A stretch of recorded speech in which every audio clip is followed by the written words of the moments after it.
పోలీసులను వాడుకుంటా ఉన్నారు, అన్యాయంగా వాడుకుంటా ఉన్నారు. ఎమ్మెల్యేల చేత వాళ్ళ ప్రతి నియోజకవర్గంలో ఒక ప్రైవేట్ మాఫియా ముఠాను తయారు చేసి కొట్టిస్తున్నారు కూడా. పోలీసులు ఎలాగో కేసులు పెట్టరు, అది కూడా చేయండి అని. చట్టాన్ని దుర్వినియోగం చేస్తూ ఉన్నారు, చట్టాన్ని చేతిలోకి తీసుకుంటా ఉన్నారు, తప్పుడు కేసులు పెడతా ఉన్నారు, ఇల్లీగల్ డిటెన్షన్స్ చేస్తూ ఉన్నారు.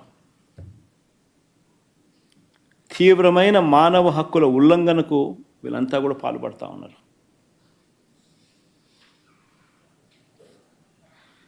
రిటైర్ అయిపోయిన కొంతమంది తనకు అనుకూలమైన అధికారులను ఒక జట్టుగా తయారు చేశాడు. ఏబి వెంకటేశ్వరరావు అని ఒకడు, ఆర్పి ఠాకూర్ అని ఇంకొకడు, యోగానంద్ అని ఇంకొకడు, రిటైర్డ్ ఆఫీసర్లు ఒక జట్టుగా తయారు చేశాడు. తన దగ్గర కూర్చోబెట్టుకుంటున్నాడు.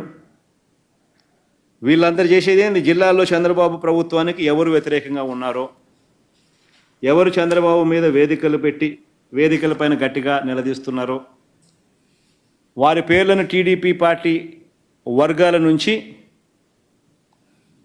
ఇంటెలిజెన్స్ వర్గాల నుంచి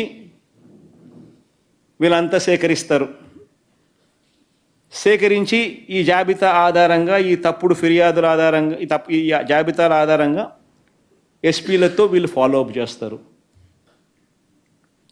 ఈ తప్పుడు ఫిర్యాదులు అందగానే కనీసం విచారణ కూడా లేకుండా ఆ ఫిర్యాదు చట్ట ప్రకారం నేరం కిందకు వస్తుందా లేదా అన్నది కూడా చూడకుండా వారిని అరెస్టు ఇల్లీగల్గా చేస్తూ ఉన్నారు. అరెస్టు చేసిన తర్వాత కూడా కోర్టుకు హాజరుపరుస్తూ ఉన్నారా అనంటే అది కూడా పరచడం లేదు.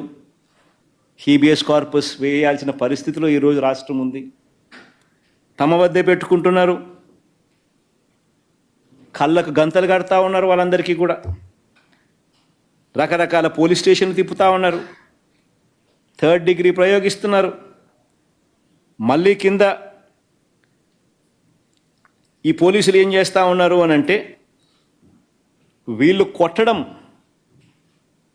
కొట్టిన తర్వాత దాన్ని వీడియో ఫిలిం తీయడం, తీసిన తర్వాత వీళ్ళు పైనున్న ఈ జట్లకు, పైనున్న వీళ్ళందరికీ పంపించడం. చేసినాము, కొట్టాము, చూడండి, తిలకించండి, ఆనందించండి అని సేడిజం ప్రదర్శించడం.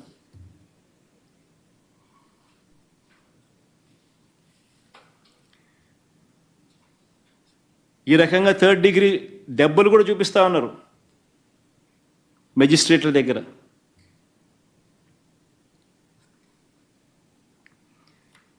ఎఫ్ఐఆర్లు కూడా అప్లోడ్ చేయడంలా. ఎఫ్ఐఆర్లు అప్లోడ్ చేస్తే న్యాయ ప్రక్రియలో ఫాస్ట్గా, వేగంగా జరుగుతుందనే ఉద్దేశంతో ఎఫ్ఐఆర్ కూడా స్లో డౌన్ చేసి, న్యాయ ప్రక్రియ కూడా స్లో డౌన్ చేసే భాగంలో ఎఫ్ఐఆర్ అప్లోడింగ్లో కూడా జాప్యమే. ఎఫ్ఐఆర్ కోసం బాధితుల బంధువులు నేరుగా పోలీస్ స్టేషన్ల ముందు ధర్నాలు చేస్తూ ఉన్నారు చాలా చోట్ల.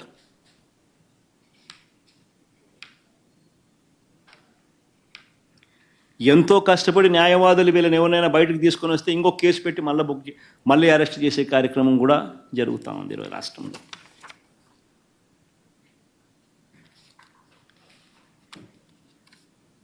చంద్రబాబు నాయుడు గారు అరాచకాలు ఇంతటితో ఆగిపోవడంలా. ఎమ్మెల్యేలపైన, మాజీ మంత్రులపైన కూడా ఇదే, సినీ దర్శకులపైన కూడా ఇదే రకమైన పరిస్థితి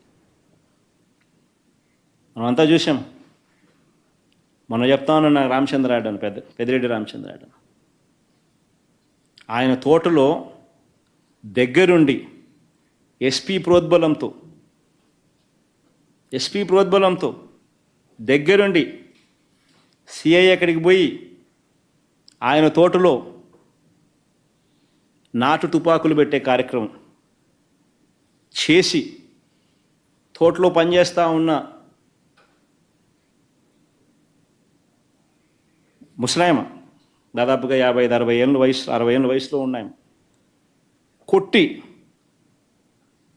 ఒప్పించే కార్యక్రమం కూడా ఆమెతో చేయించే ప్రయత్నం చేస్తే మెజిస్ట్రేట్ దగ్గర ఆమె దెబ్బలు చూపించి జరిగిన విషయం చెప్తే మెజిస్ట్రేట్ తిట్టి పంపించాడు సిఐని. 10 రోజులు వారం రోజుల కింద జరిగిన ఘటన ఇది. రాష్ట్రంలో ఈ మాదిరిగా పరిస్థితులు ఉన్నాయి. రామ్ గోపాల్ వర్మ కూడా మనం అంత చూసినాం. వీళ్ళు సినిమాలు తీస్తే తప్పులా? వీళ్ళేం సినిమా తీసినప్పుడు వివేకం అని సినిమా తీస్తే తప్పులా? వీళ్ళు ఏం చేసినా వీళ్ళు ఐటీడీపీ ద్వారా ఇష్టం వచ్చినట్టుగా వీళ్ళని రన్ చేసినా నష్టంలా, తప్పులా? వీళ్ళు ఎవరి మీద ఏ రకమైన మాట్లాడినా తప్పులా? రామ్ గోపాల్ వర్మ చేసిన సినిమాకు సెన్సార్ బోర్డు అప్రూవల్ ఉంది. సెన్సార్ బోర్డుకు పోయింది, సెన్సార్ బోర్డు అప్రూవల్ వచ్చింది. అప్రూవల్ వచ్చినాకనే ఆయన రిలీజ్ చేసినాడు. సో ఇంక మళ్ళీ ఆయన సెన్సార్ బోర్డు అప్రూవల్ వచ్చిన తర్వాత నువ్వు రిలీజ్ చేసిన సినిమాకులో ఆయన సినిమా తీయడం తప్పు అన్నట్టుగా నువ్వు ఆయన మీద కేసులు పెడితే, ఆయన నువ్వు పిలిపించే కార్యక్రమం చేస్తూ ఉంటే, ఆయన నువ్వు అరెస్ట్ చేయాలని ప్రయత్నం చేస్తూ ఉంటే ఇల్లీగల్ డిటెన్షన్ కాదా ఇది? సెన్సార్ బోర్డులు ఎందుకు ఉన్నాయి? సెన్సార్ బోర్డు అప్రూవల్ వచ్చిన తర్వాత నువ్వు చేస్తూ ఉండేది ఏంది? మళ్ళీ ఫిలిం ప్రమోషన్ అంటావు. నీకు నచ్చిన వాళ్ళని మాత్రం ప్రమోట్ చేస్తే ఫిలిం ప్రమోషన్, మిగతా వాడు ఎవడైనా కానీ నీకు వ్యతిరేకంగా సినిమా తీసినా, ఏమాత్రం వ్యతిరేకత ఉన్నా కేసులు పెట్టడం, అరెస్టులు చేయాలని ప్రయత్నం చేయడం, ఇది రాష్ట్రంలో జరుగుతూ ఉన్న పరిస్థితి.